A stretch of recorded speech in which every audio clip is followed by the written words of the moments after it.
Right, here we go.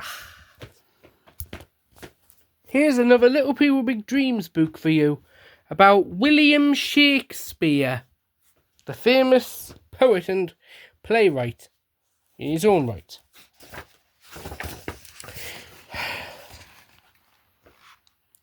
Once upon a time, before films or cartoons, there was a boy who enjoyed imagining stories of kings, lovers, ghosts, and fairies. His name was William, and he grew up in a busy little town in England called Stratford-upon-Avon. Wow, that was around years ago, wasn't it? At school, William spent his days learning an ancient language called Latin and reading old stories. But what he loved most was watching the actors and performers who came to town. That's when his love for the stage truly began. William was 18 when he married a woman named Anne. Their first child, Susanna, was born soon after. 2 years later came the twins, Hamlet and Judith. Just as William's dreams began reaching far beyond his small town,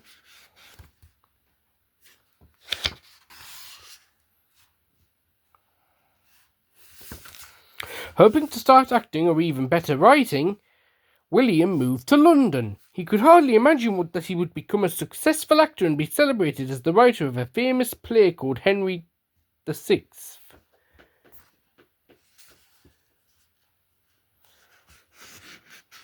That's him there, I think. See, that's what the toys were like years ago. Wow. People need to learn to try playing with toys more often. Not long after he arrived in the big city, many people began to get sick from a terrible illness called the plague. Oh dear. Theatres closed, and although William had written several plays, he turned to poetry, using beautiful words and rhymes. And when the theatres opened again, William wrote Romeo and Juliet, one of the greatest romances of all time. And A Midsummer Night's Dream, a comedy full of fairies, love mix-ups, and happy endings. It made people laugh. But the laughter turned into sadness when one of his children, Hamlet, got sick and passed away. From that day on, William understood the joys of and sorrows of life more than ever. He poured all these feelings into his writing.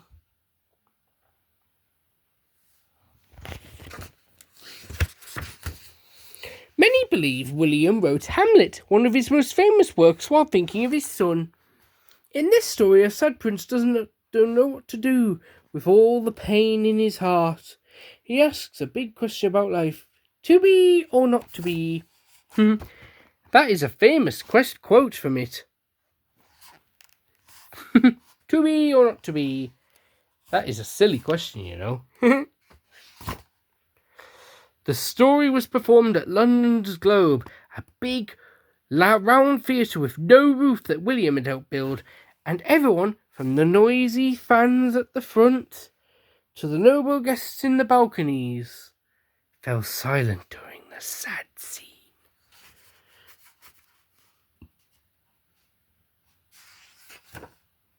Then came Othello, King Lear, and Macbeth. Powerful stories full of big feelings like jealousy, anger, and fear. William's words help people understand what can happen when we let these emotions grow out of control.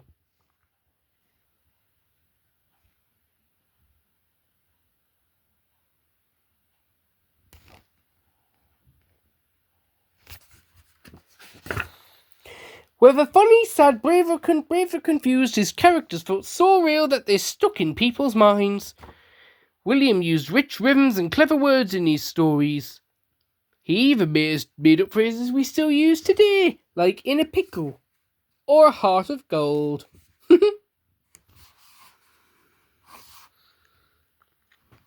See, that's him there. When William retired, he he moved back to Stratford-upon-Avon to live a quiet life. But his stories kept shining in brand new ways, and for hundreds of years, people of all ages have lined up to see plays, films, and musicals inspired by his words. Even some modern ones too. And still today, little William's voice speaks to the heart about love, fear, and hope, and the big things we all wonder about.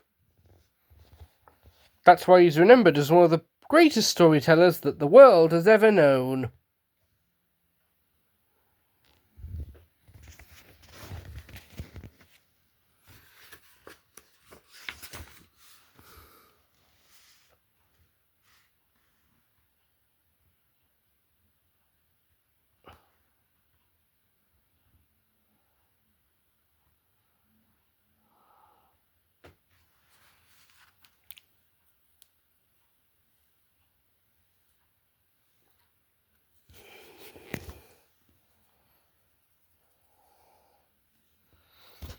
Wow. That's clever. So long ago, people don't know what he looked like. I wish they could go back in time and see for themselves. Who knows, one day someone might make a time machine to actually see it for themselves. Like that'll ever happen. Oh well.